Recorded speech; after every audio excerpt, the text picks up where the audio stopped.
Мы находимся на урочище перед тополями. Вот если обратить внимание, что кукуруза потемнела, это в ночь с 6 на 7 был заморозок до минус 3,4 градуса.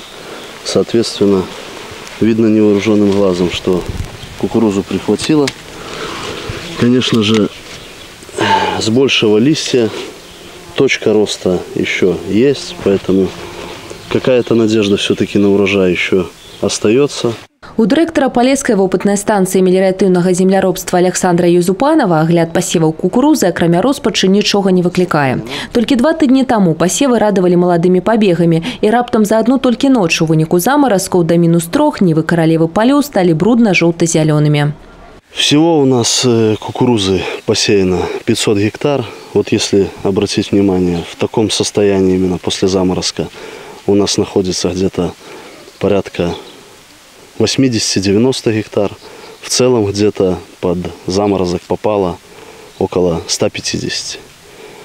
Поэтому, конечно же, если брать в целом, то урожайность порядка 20% мы уже потеряли. На шчасце, начныя замаразкі амаль не зачапілі збожжавых, аднак прыкладна такая ж сітуацыя, як з кукурузай і з бульбай. Аднак ёсць шанец на тое, што культура ўсё ж такі зможа рэабілітавацца, спадзяецца кіраўнік гаспадаркі. Посажено 60 гектар картофеля. Выборочно он тоже подмерз, мы можем обратить внимание. В целом, как бы, заморозки не сильно повредили картофель, и мы думаем, что все-таки еще урожай будет. Між тым, карані летняй анамаліі многія спецыялісты бачаць у татальным асушэнні палескай нізіны ў часы савецкай меліярацыі. Менавіта вада здольная акумуляваць цяпло, ствараць больш вільготны мікраклімат, а пералескі ахоўваць палеткі ад пранікнення халоднага паветра, сцвярджаюць спецыялісты. Цяпер жа асушаныя трафянікі не без стэп, ні вады, ні пералескаў. І менавіта на трафяніках найбольш церпяць пасевы ад замаразкаў. Больная тема для агрономов, потому что самый холод он собирается почему-то внизу, и именно на торфяниках. На болото, на суходоле оно не так выражено. Там, на низу тоже оно есть, но тор уже как бы ровный у нас. Смотреть вокруг этого плоское болото.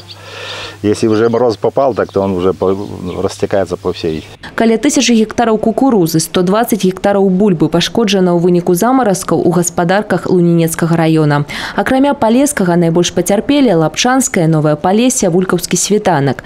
Не меншую шкоду ад начных замаразкаў атрымалі гаспадаркі Піншчыны, каля 3000 гектараў сельгаскультур. Каля 5000 пашкоджана ў выніку засухі. Ад яе, гавораць сельгазвытворцы, шкоды яшчэ больш. У некаторых гаспадарках вобласці сапраўдных дажджоў глеба не бачыла больш за 1,5 месяца. Калі ў бліжэйшыя часы сітуацыя не зменіцца, пасевы выгараць.